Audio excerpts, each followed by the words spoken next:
Welcome back. आप देख रहे हैं the breakfast show. The breakfast show में ब्रेकफास्ट बन चुका है। अब हम बात करेंगे सिविल राइट्स के बारे में। बतौर एक शहरी मेरे क्या राइट्स हैं, आपके क्या राइट्स हैं। There is a difference rights में और ड्यूटीज़ में या रिस्पॉन्सिबिलिटीज़ में। जो हमारा हक है, जब हमें ये पता चलेगा तो ही हम दूसरों के लिए जो हमारे फ़राइज़ हैं वो अंजाम दे सकते हैं। यानी फॉर इंस्टेंस अगर एक इंसान जो है वो इस बात का ख्याल रखना है कि वो किसी और की प्राइवेसी इन्वेड ना करे, तो उसमें ड्यूटी भी आती है और इसमें राइट भी आता है। इसके बारे में हम आपको कुछ ऐसे आज राइट्स आपके बताना चाहते हैं जो शायद आपको पता ही नहीं है कि आप डिज़र्व करते हैं। And that awareness will cause a more responsible, a better society. हमारे साथ इस सेगमेंट में मौजूद हैं एडवोकेट हैं दानिश सुमरो। अस्सलाम वालेकुम। Good morning and thank you so much for coming. और साथ साथ हमारे साथ मौजूद हैं एडवोकेट फहद बलोच। अस्सलाम वालेकुम। वालेकुम सलाम। हम यहाँ से स्टार्ट करेंगे कि जो हम सिविल राइट्स की अवेयरनेस के बारे में बात कर रहे हैं, थोड़ा सा मैं एग्जांपल भी देना चाहूँगी अगर लोग सोच रहे हैं कि किस किस्म की सिविल राइट्स की यहाँ पे बात हो रही है। कोई अगर आपकी मर्ज़ी के बगैर आपकी पिक्चर कैप्चर करता है या आपको जॉब से निकाला जाता है, हालांकि कॉन्ट्रैक्ट में लिखा है कि आपने जो है वो ये चीज़ों का ख्याल रखना है जब आप किसी को फायर करें, इन चीज़ों का यूजुअली ख्याल नहीं रखा जाता। मैं चाहूँगी कि दानिश आप सबसे पहले हमें ये बताएं कि ये तमाम राइट्स जब हमें अवेयरनेस हासिल होगी तो क्या हम अपनी ज़िंदगी को बेहतर बना सकते हैं? जी, आप अपनी ज़िंदगी बहुत बेहतर कर सकते हैं इन राइट्स की मालूमात लेकर। और ये राइट्स सिर्फ राइट्स नहीं होते, आपकी ड्यूटीज़ भी होते हैं कि एक आदमी के राइट्स दूसरे के लिए ड्यूटीज़ होते हैं। Yes. अगर हम सब अपनी ड्यूटीज़ अच्छी तरह निभाएंगे तो हम अपने एक दूसरे के राइट्स का भी ख्याल कर रहे होंगे और हम एक अच्छी ज़िंदगी लीड करेंगे। बिल्कुल, एब्सोल्युटली।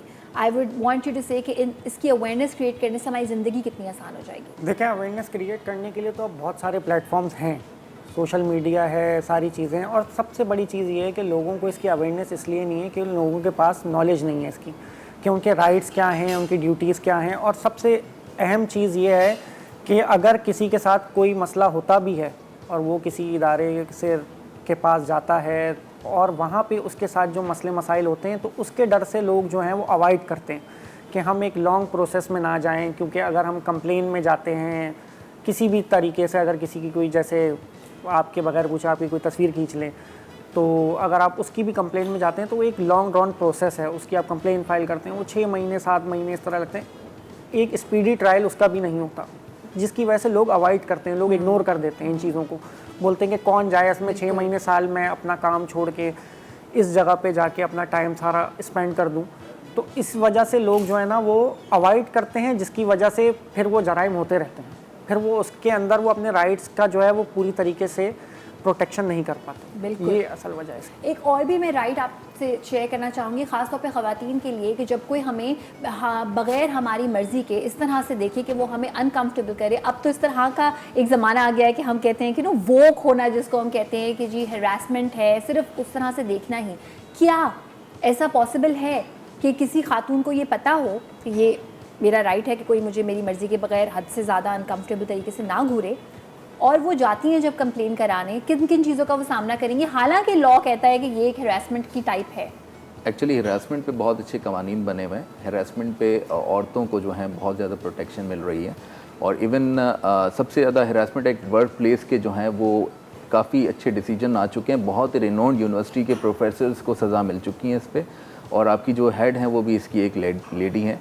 तो हिरासमेंट पे बहुत अच्छे कवानीन हैं और हिरासमेंट को एक और तरीके से भी प्रोटेक्ट किया जा रहा है, मतलब उसके अगेंस्ट लॉज बने हुए हैं कि साइबर क्राइम इलेक्ट्रॉनिक एक्ट जो है उसमें आपको ये प्रोटेक्शन मिलती है कि नोबडी टेक्स योर पिक्चर, और कोई भी आपकी जो है वो आईडीज़ वगैरह आपकी आइडेंटिटी को थेफ्ट नहीं कर सकता। अच्छा, इसमें मैं एक चीज़ को बताना चाहूँगा कि लॉन्ग लेंथी प्रोसीजर्स नहीं है। आपके लिए ऑनलाइन जो पोर्टल अवेलेबल हैं, NIR3C FIA का एक इदारा है साइबर क्राइम का, जिसमें आप ऑनलाइन घर बैठे ये कंप्लेन फाइल कर सकते हैं, उनको आप ईमेल कर सकते हैं। हाँ, कुछ चीज़ें मैं अपने पैनलिस्ट के साथ एग्री करूँगा। ठीक है, FIA में जो है वो लोगों की शॉर्टेज है, जिसकी वजह से सारी कंप्लेंट्स प्रॉपरली फॉलो नहीं होती। बाय द टाइम अगर ज़्यादा लोग एम्प्लॉय किए जाएं तो ये बहुत अच्छे प्रोटेक्शन लोगों को मिल सकता है और एक बहुत अच्छा इदारा है। Very good to know. Fahad, आपसे जानना चाहूँगी कि जिस तरह से डेफेमेशन की अगर हम बात करें कि आजकल कोई भी किसी के भी बारे में कुछ भी कह देता है, किसी के बारे में मीम्स बन जाती हैं, ख़ासतौर पे वो लोग जो कि पब्लिक आई में रहते हैं, यूजुअली सेलिब्रिटीज़ या स्पोर्ट्समैन जो होते हैं। सो क्या उस इंसान को ये राइट है कि वो बोले कि जो न्यूज़ मेरे बारे में स्प्रेड हुई है दैट इज़ अ र्यूमर, जिस इंसान ने वो की है उस पर मैं केस कर सकता हूँ? Is that possible? बिल्कुल ऐसा पॉसिबल है, लेकिन उसके लिए भी बहुत सारे प्री रिक्विसाइट्स हैं, जिसके अंदर पब्लिक फिगर एक होना एक सबसे बड़ा मसला होता है कि पब्लिक फिगर अगर कोई हो तो जब वो अपनी कंप्लेन लेके जाता है तो सबसे पहले तो वो उसका ओरिजिन जनरेट नहीं कर पाता कि ओरिजिन उसका क्या है, किसने ये आउट की है, कहाँ से की है। अब लोगों के पास शेयर का एक बटन होता है, लोग शेयर कर देते हैं। बहुत से लोग सोशल मीडिया पे नए भी होते हैं या नहीं समझते हैं, किसी चीज़ों को ज़्यादा नॉलेज नहीं होती, तो वो शेयर कर देते हैं और वो उसको सच भी समझते हैं। लेकिन सबसे पहली बात ये होती है कि इसका ओरिजिन किस तरीके से है, कहाँ से है, वो जनरेट करना कि वो कहाँ से हुई है। अगर वो किसी को पता है तो उसके खिलाफ वो लाजमी पटिशन भी ले जा सकता है, केस भी ले जा सकता है, कर सकता है। लेकिन अगर ये नहीं पता तो फिर ये एक कॉम्प्लेक्सिटी है एक तरीके की सही। कानून। मेरा जो नेक्स्ट सवाल है उससे पहले मैं आपसे पूछना चाहूँगी कि आपके टेक्स्ट मैसेजेस में इस वक्त कोई ऐसे मैसेजेस हैं जो आपके किसी कॉन्टैक्ट के ना हो, प्रोमोशनल मैसेजेस हों?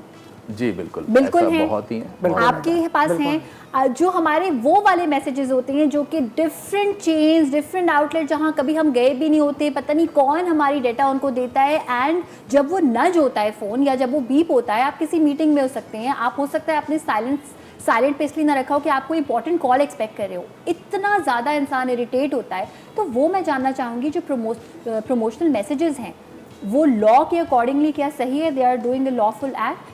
देखें जी, प्रमोशन करना, इश्तिहार देना किसी भी चीज़ का किसी भी सोर्स के through, it's a legal act. और दूसरी बात यह है कि इसमें आपको प्रोटेक्शन इस तरह मिल चुकी हैं कि आप 5 से ज़्यादा मैसेजेस नहीं कर सकते। लाइक आजकल रिस्ट्रिक्शंस हैं सिम के ऊपर। जो प्रमोशन सिम्स नहीं है, जो प्रमोशन के अगेंस्ट रजिस्टर नहीं हुई, उनमें ये रिस्ट्रिक्शंस हैं कि आप ज़्यादा मल्टीपल मैसेजेस एक साथ आप नहीं कर सकते, वो सिम ब्लॉक हो जाती हैं। अच्छा, और मैं फाज साहब की एक बात को इस पर मैं कंटिन्यू करना चाहूँगा कि जो पहला जो मैसेज आपको जब ये होता है कि आपको नहीं पता होना चाहिए कि किसने ओरिजिनेट किया। सही। ये काम इन्वेस्टिगेशन ऑफिसर का है और ये बहुत इजीली आईपी एड्रेस के थ्रू रेक्टिफाई हो जाता है। आपका मैक एड्रेसेस होते हैं, आईपी एड्रेसेस होते हैं, और ये पता चल जाता है कि ये पहले ये who was the first person to spread that rumour through any device. और वो उसमें कोई भी अगर सॉफ्टवेयर यूज़ कर लें, जैसे अक्सर जो हैकर्स होते हैं वीपीएन का इस्तेमाल करते हैं, डिफरेंट डिवाइसेस का टूल्स का इस्तेमाल करते हैं, तब भी इवन दो वीपीएन का अगर वो इस्तेमाल कर रहे हैं तो ऑब्वियसली वीपीएन पे भी अगर वो कनेक्ट हुए हैं तो थ्रू सम आईपी ही कनेक्ट हुए होंगे, वो वीपीएन किसी पोर्टल पे कनेक्ट हुए होंगे। तो ये बहुत ईजी है। और दूसरी बात ये डिफेमेशन की जहाँ तक बात आ रही है, काफ़ी सेलिब्रिटीज़ ने, I will not name those, कि एक दूसरे पे केसेस किए हुए हैं और वो बहुत अच्छे केसेस चल रहे हैं और उनमें डिसीजंस भी आए हैं। और I will promote the people कि वो अपने सोशल और सिविल राइट्स को प्रैक्टिस करें, वो रिपोर्ट करें और वो वकील हज़रात के पास जाएं और अपने सोर्सेज को यूज़ करें ताकि हम माशरे में एक बेहतर अपने माशरे को हम बेहतर कर सकें। एब्सोल्युटली। अच्छा, जैसे आपने अभी कहा कि promotion of course by law allow है, लेकिन वो प्रमोशन अगर किसी के फ़ोन पर मैसेज करके हो रही है और अगर फॉर इंस्टेंस बाय लॉ अगर हम देखते हैं कि 5 से ज़्यादा मैसेजेस नहीं हैं, but think of a customer जिसके पास उन सारी कंपनीज़ के बेशक 4 मैसेजेस हैं, 3 मैसेजेस हैं, बट उसके पास वो बहुत सारे हैं। So is it possible for that customer कि वो उस फॉर इंस्टेंस उस आउटलेट को कॉल करे और बोले कि मुझे ये वाले प्रमोशनल मैसेजेस नहीं चाहिए, उसके बावजूद इफ़ दे कीप सेंडिंग, कुछ हो सकता है? जब आपको मैसेज आता है प्रमोशनल तो उसके नीचे अब नया ऑप्शन आ गया कि आप ब्लॉकिंग का ऑप्शन भी दे रहे हैं वो, कि आप इसको ब्लॉक कर दें। कोई भी प्रमोशनल मैसेज हो तो आप उसको ब्लॉक कर दें अगर आपको नहीं चाहिए। अब आपको हेल्पलाइन वाले भी अगर कॉल करते हैं, मैसेज करते हैं, तो वो भी आप मैसेज नीचे कर देते हैं कि आप इसको ब्लॉक कर सकते हैं, तो आप उसको ब्लॉक कर दें। अगर वो आपको बार बार तंग करते रहें तो आप उसकी कंप्लेंट फाइल कर सकते हैं, लेकिन ज़रूरत है कि आप उसको ब्लॉक कर दें तो ज़्यादा बेहतर रहेगा कि आपकी जान ही छूट जाएगी उससे एक तरीके से, ताकि वो आपको फिर बाद में मैसेज ना कर सके। वेरी गुड, क्योंकि मैं और आप हम सब परेशान होते हैं तो ब्लॉक का बटन जो है वो वहाँ पे लाइक बेसिकली हाइपर लिंक वहाँ पे मौजूद है, आप कर सकते हैं। एक और चीज़ हम देखते हैं कि बहुत ज़्यादा प्रैक्टिस में है कि जब भी किसी के यहाँ कोई शादी होती है या कोई नॉट जस्ट शादी बट कोई इवेंट होता है तो वो एक गली होती है जो कि ब्लॉक हो जाती है ना, आप इस साइड से एंटर हो सकते हैं ना आप उस साइड से, एंड दे थिंक कि वो गली शायद क्योंकि उनका वहाँ पे घर मौजूद है तो it's their right. Is it my right कि मेरे घर या apartment, regardless of I own the place, मैं एक टेनेंट हूँ, क्या मुझे ये हक है कि मैं उस गली को या उस रोड को ब्लॉक कर दूँ? नहीं जी, आपको कोई हक नहीं है। आप ना किसी का कोई रास्ता रोक सकते हैं, ना किसी का आप रास्ता इस तरह ब्लॉक कर सकते हैं। इवन दो हमारी जो स्ट्रीट्स में बैरियर्स लगे हुए हैं, हाई कोर्ट में काफ़ी पटिशन इस तरह फाइल हुई हैं जिसके अगेंस्ट वो बैरियर्स ख़त्म हुए हैं। सही। तो आपका ये, अगर आप इस चीज़ को फेस कर रहे हैं तो आप पहले तो आप अपने थाने में एक एप्लीकेशन दें, और उस एप्लीकेशन को आप एसएसपी को भी आप सीसी करें, और प्लस मोर ओवर आप उस एप्लीकेशन को चीफ जस्टिस ऑफ पाकिस्तान को भी या चीफ जस्टिस ऑफ सिंध को भी आप उसको सीसी के थ्रू एप्लीकेशन भेजें और प्रॉम्प्ट एक्शन लिया जाएगा उसके अगेंस्ट। देखिए, बैरियर्स लगाने की सबसे अहम वजह जो यहाँ पे कराची में सामने आती है, वो बैरियर्स इसलिए लगाए जाते हैं स्ट्रीट क्राइम्स की वजह से। लोग स्ट्रीट क्राइम्स की वजह से अपनी गलियों को ब्लॉक कर देते हैं, लेकिन उसके लिए भी पूरी गली रजामंद होनी चाहिए। जो पूरी गली वो रजामंद होती है, लेकिन फिर आने जाने वालों के लिए मसला होता है कि आने जाने वालों का जो है वो मसला, लेकिन उसका भी यही है कि वो फिर थाने से इजाज़त लेते हैं, फिर बैरियर्स लगाते हैं, फिर कुछ अरसे बाद चेंजिंग आती है, आते हैं डीसी ऑफिस वाले आते हैं, रेंजर्स आती है, पुलिस आती है, वो उन बैरियर्स को हटा देती है। लेकिन जब हालात बेहतर होने लगते हैं, बीच में ऐसा हुआ था कि बैरियर्स लगे हुए थे, रेंजर्स आई, सारे बैरियर्स हटा दिए।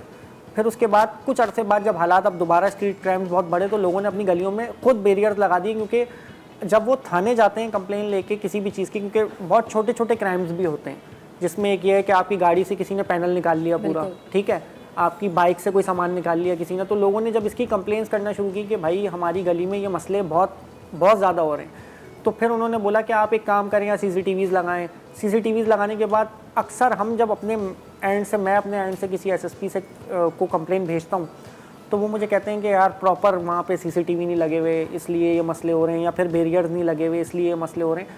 तो वो क्योंकि वही बात है, नफरी कम है, पूरी जगह पुलिस कवर नहीं कर सकती, हर वक्त पुलिस हर जगह मौजूद नहीं हो सकती, तो वो कुछ चीज़ें आपको भी बोलती है कि आप अपनी सेफ्टी खुद भी करें, प्रॉपर लॉक करें, प्रॉपर सारी चीज़ें करें, इस वजह से। वरना बाकी ये है कि आप हटाना चाहें तो पूरे शहर से आप बैरियर हटा दें, हर जगह से हटा दें, VIP एरियाज से भी हटा दें।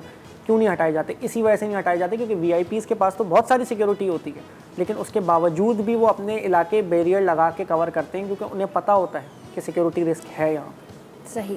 लेकिन ये जिस तरह से कंप्लेंट्स आप लोगों के पास जब आती हैं, या कोई इस तरह का कोई लॉ सूट या एनी काइंड ऑफ एक्शन, वो तब होता है जब लोग आपस में डिसएग्री करते हैं और एक को तकलीफ होती है। तो जैसे अभी हमने बैरियर्स की बात की, अगर हम टेंट की बात करें, वो जो टेंट लोग लगाते हैं अपने पर्सनल इवेंट्स के लिए, क्या ही अच्छा हो अगर हम ये समझें कि ये हमारा राइट नहीं है, इस वजह से जो भी लोग हमारे आसपास रह रहे हैं, बेशक एक फॉर्म या कोई भी चीज़ आप उनके घर भिजवा दें कि जी हम ये इवेंट कर रहे हैं, एंड आप इजाज़त लें उनसे, लेकिन बेसिकली वो इन्फॉर्म करना होता है, बट एक ज़रा पोलाइट तरीके से, सो दैट किसी को कोई कंप्लेन भी हो तो दे कैन से कि हमने आपसे इजाज़त ली थी, आपको बताया। अच्छा, even though with those consent आप वो गलत ही कर रहे होंगे और इसकी कानून में इजाज़त नहीं है। जी, प्रॉपर जो है वो कम्युनिटी सेंटर्स बने हुए हैं, प्रॉपर हॉल बने हुए हैं, प्रॉपर जगहें हैं जहाँ पे आप अपने इवेंट्स कर सकते हैं, और इवन हर अपार्टमेंट्स में या हर सोसाइटी में इस तरह की जगहें होती हैं जहाँ पे आप डिजिग्नेटेड होती हैं, आप वहाँ पे वो इवेंट्स कर सकते हैं। दिस इज़ लॉ ब्रेकिंग, जो भी आप अपने पर्सनल रीज़न से कर रहे हैं। एक और भी हम देखते हैं कि रोड्स पर जो स्पीड ब्रेकर्स बनाए जाते हैं, वो अक्सर गवर्नमेंट की जो है वो इजाज़त से नहीं बनाए जाते, दैट इज़ ऑल्सो अनलॉफुल। बिल्कुल अनलॉफुल है। हमेशा कोई भी रोड बिल्डिंग कुछ भी होती है वो DC ऑफिस के ज़रिए होती है या फिर लोकल बॉडीज़ के ज़रिए होती है। कुछ ऐसे स्पीड ब्रेकर्स भी होते हैं जो बनाए जाते हैं, इनकी वजह से बहुत एक्सीडेंट भी होने लगते हैं लोगों के, लेकिन होता ये है इन दी एंड अगर उसकी कंप्लेंट फाइल की जाए रेलेवेंट ऑफिस में तो उसको हटा दिया जाता है वहाँ से। टाइम लगता है थोड़ा सा, लेकिन हटा दिया जाता है। मजबूरी ये है कि लोग वो भी किसी की सेफ्टी के लिए बना रहे होते हैं कि यहाँ से ट्रैफिक स्लो हो जाए, थोड़ी स्लो गुजरे, लोग रेसें ना लगाएं रोडों पे, होता है अक्सर ऐसा। लेकिन बात वही है कि जो है वो अक्सर लोग जो है वो कुछ अच्छाई करने के लिए जाते हैं, उसमें थोड़ा सा कुछ हो जाता है, उनसे गलती हो जाती है। सही।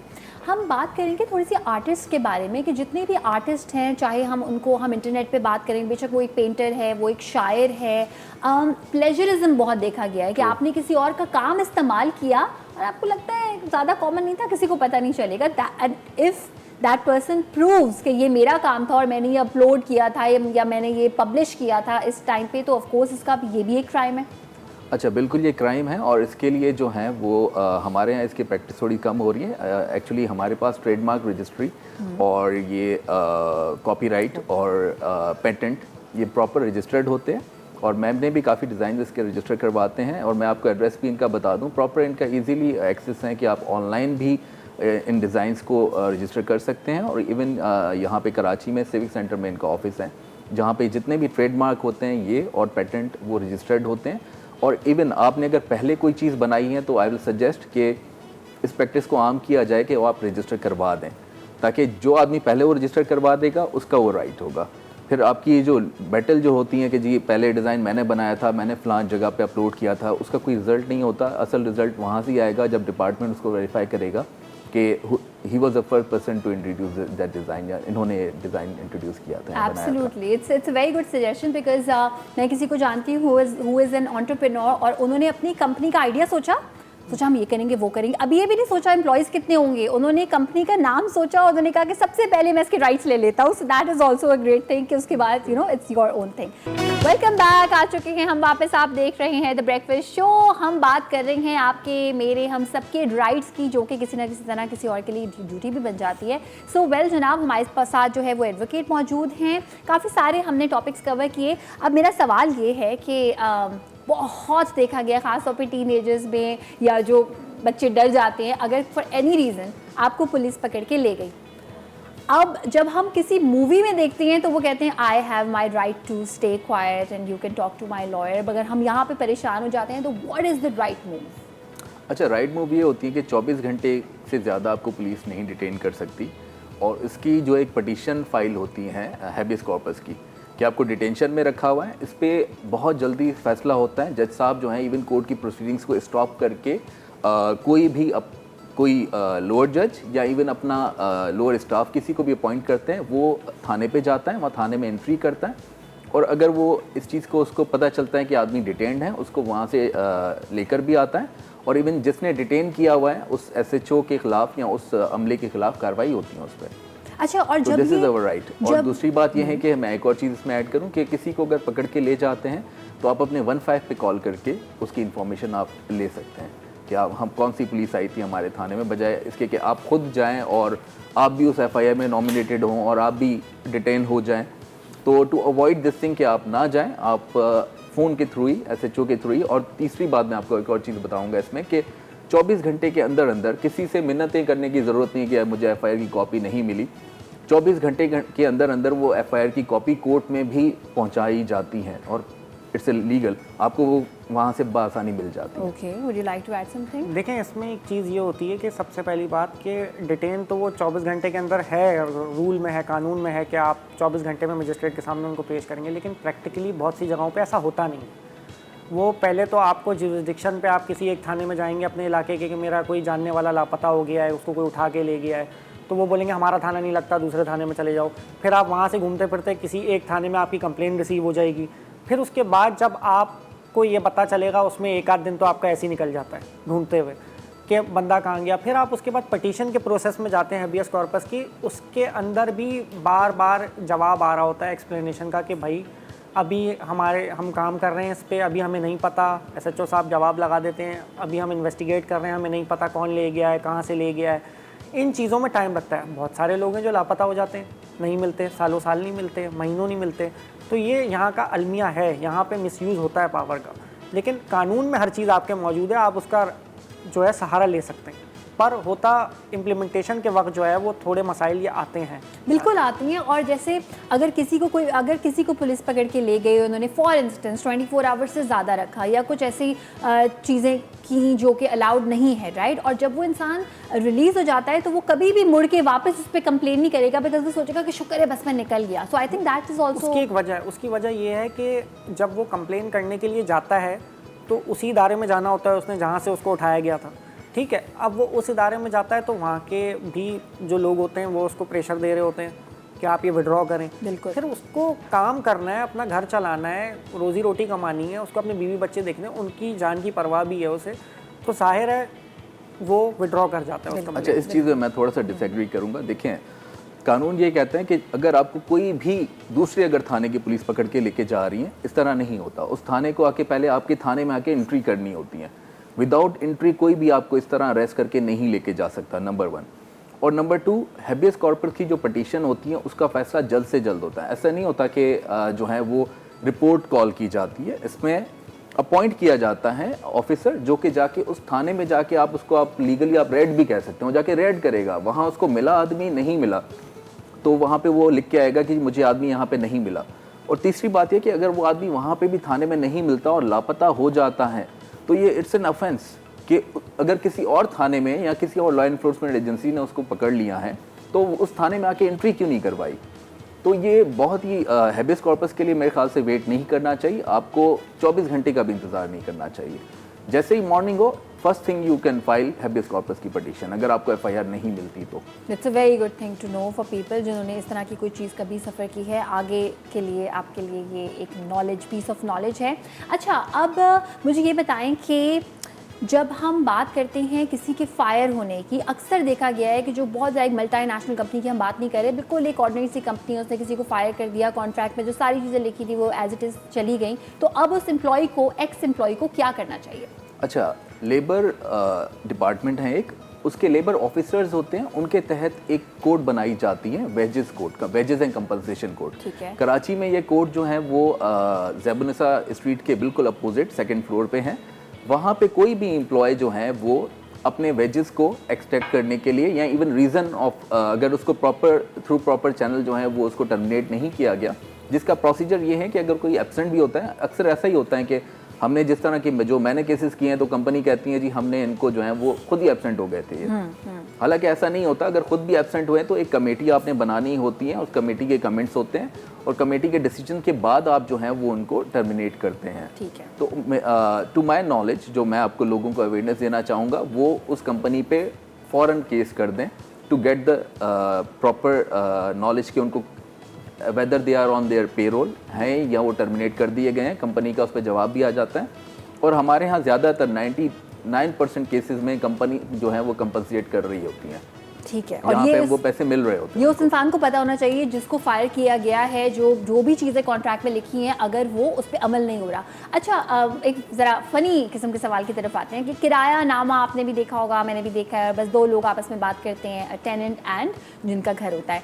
सो ये जो किराया नामा है ये 11 महीने की कोई क्या साइंस क्या है ये 11 मंथ्स की? Why is it only for 11 months? देखें, 11 महीने उसको इसलिए रखा जाता है कि 11 महीने तक जो है हो सकता है कि किराएदार से आपकी ना बने या कोई मसला हो, तो उसका पीरियड इसलिए शॉर्ट रखा गया कि 1 साल में अगर आप चाहें तो उसको रिन्यू कर सकते हैं आगे चल के, वरना आप इससे ये भी पता चलता है चेक एंड बैलेंस आप करते रहते हैं अपने बिल्स का, अपनी चीज़ों का, और उन सब चीज़ों को आप इसीलिए इसको कानून में 11 महीने रखा गया सिन रेंटेड प्रीमिसेस ऑर्डिनेंस के तहत। अब बात ये है कि उसको मसला सिर्फ ये आता है कि किराया नामा तो आप बना लेते हैं, उसको आप थाने में आप एंट्री कराई जाती है, उसका एक पूरी वेरिफिकेशन प्रोसेस होता है, पता होता है कि आपके घर में कौन रह रहा है, कितने लोग रह रहे हैं, उन सब के NIC लगे होते हैं, उसमें कौन सी गाड़ी है उनके पास, क्या काम करते हैं, वो सब उसमें वो लिखा हुआ होता है।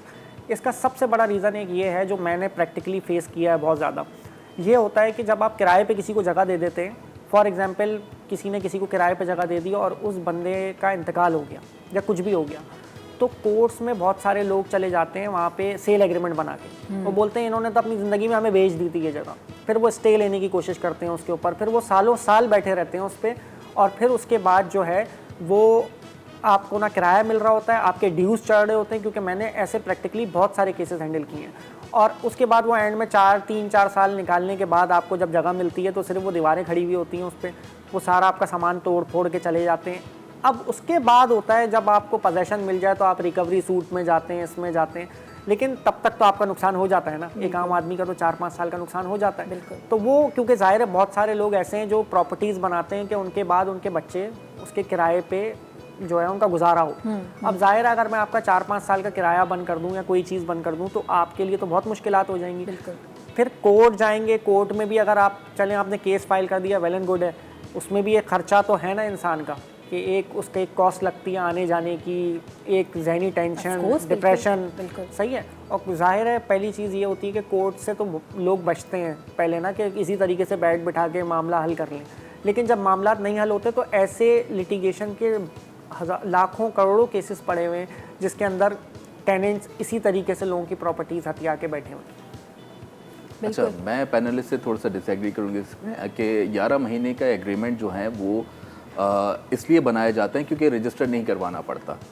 आप 2 साल का भी बना सकते हैं, ज़्यादा टाइम का भी बना सकते हैं, बट उसमें लीगल हिंच ये आ जाती है कि आपको रजिस्टर करवाना पड़ जाता है। Okay. To avoid that practice के उसमें ज़्यादा लेंदी प्रोसेस हो जाएगा या उसमें एक्टिविटी ज़्यादा करनी पड़ेगी, हम 11 महीने का ही एग्रीमेंट बनाते हैं क्योंकि वो रजिस्टर नहीं करवाना पड़ता। अच्छा, जैसे कि आपने कहा कि पुलिस वेरिफिकेशन इसमें इन्वॉल्व होनी चाहिए, और किस तरह से हम इस चीज़ से बच सकते हैं कि कहीं हमारा जो टेनेंट है वो कब्जा ना कर ले? कोई ऐसी चीज़ हम कॉन्ट्रैक्ट में लिखवा सकते हैं, कोई ऐसा कि जैसे होता है ना कि फुल प्रूफ मेथड कुछ कर सकते आप हैं? उसको प्रॉपर विजिट रखें अपने वहाँ पे।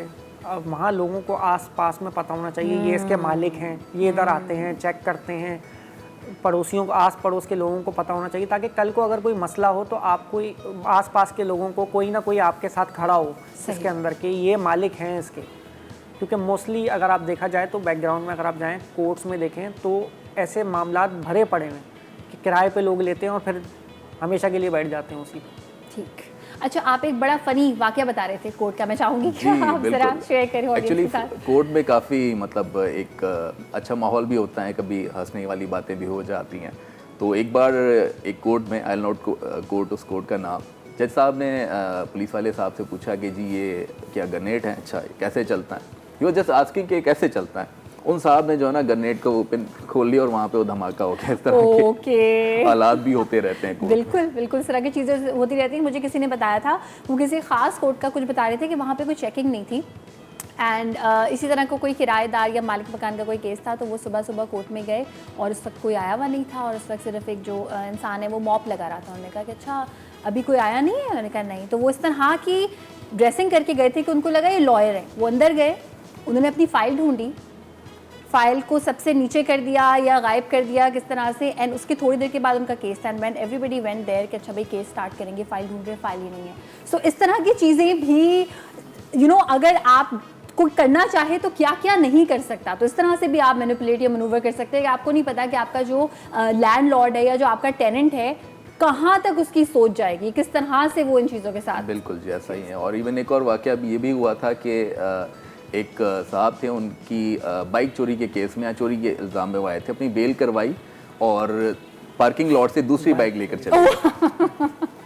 ओके, आई होप कि आपका कभी कोई इस तरह का जो है वो ज़िंदगी में टाइम ना आए कि कोर्ट कचहरी आपको जाना पड़े।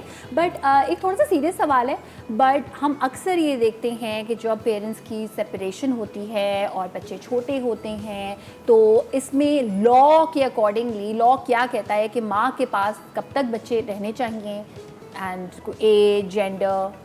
अच्छा जी, लॉ जो है वो बच्चे का वेलफेयर देखता है हमेशा। हमारे यहाँ मिसकंसेप्शन है कि जी एज है, एज इतनी होगी तो वो माँ के पास रहेगा, एज इससे ज़्यादा चली जाएगी तो वो बाप के पास चला जाएगा। कोर्ट सिर्फ और सिर्फ बच्चे के जो है वेलफेयर देखता है और वेलफेयर जो है वो पैसों से नहीं होती। जो फाइनेंशियल रिस्पॉन्सिबिलिटी होती है वो फादर की ही होती है, चाहे माँ कितना भी कमाती हो। सही। अक्सर ख़वातीन के दिमाग में मिसकंसेप्शन होती है कि जी मैं तो कुछ नहीं कमाती और मैं घर पे बैठती हूँ और कोर्ट तो मुझसे बच्चे छीन लेगा, मैं बच्चों को अच्छी तरह नहीं रख सकती। ये बहुत ज़्यादा मिसकंसेप्शन है जिसको हम दुरुस्त कर रहे हैं और जो लोग कोर्ट आते हैं और उनकी ये मिसकंसेप्शन ऑटोमेटिकली दुरुस्त भी हो जाती हैं। और इवन सुप्रीम कोर्ट की काफ़ी ऑब्जर्वेशन है इसमें कि माँ की गोद से ज़्यादा अच्छी परवरिश की जगह कोई भी नहीं है। सही सही। थैंक यू सो मच, बहुत बहुत शुक्रिया आप दोनों के आने का। अगर आप कुछ ज़रा कुछ राइट्स पे एक कुछ सेंटेंस कहना चाहें कि हमें अपने राइट्स और ज़रा ड्यूटीज़ पता हो। अच्छा, मैं अपने राइट्स पे बात कराऊंगा कि आपको अगर राइट्स और अपनी ड्यूटीज़ पहचाननी है तो 2-3 चीज़ें। फ्रीडम ऑफ स्पीच, आप बोलें ज़रूर पर अगले का ख्याल रखें। Very good. फहद कुछ ऐड करना चाहेंगे? देखिए, मैं ये कहना चाहूँगा कि फ्रीडम ऑफ स्पीच का राइट बिल्कुल आपका है, दूसरे का ख्याल भी रखें और रियासत का भी ख्याल रखें, क्योंकि इसकी वजह से आजकल सबसे ज़्यादा मसले जो हैं वो इसकी वजह से चल रहे हैं। क्योंकि आप जो है वो किसी का शेयर कर लेते हैं, कोई भी स्टेटमेंट आप आगे कोट कर देते हैं, जिसकी वजह से आजकल सबसे ज़्यादा साइबर क्राइम के केसेस चल रहे हैं, जिसकी वजह से लोग बहुत मसले मसाइल में हैं। तो अपना ख्याल रखें और चाको चौबंद रहें।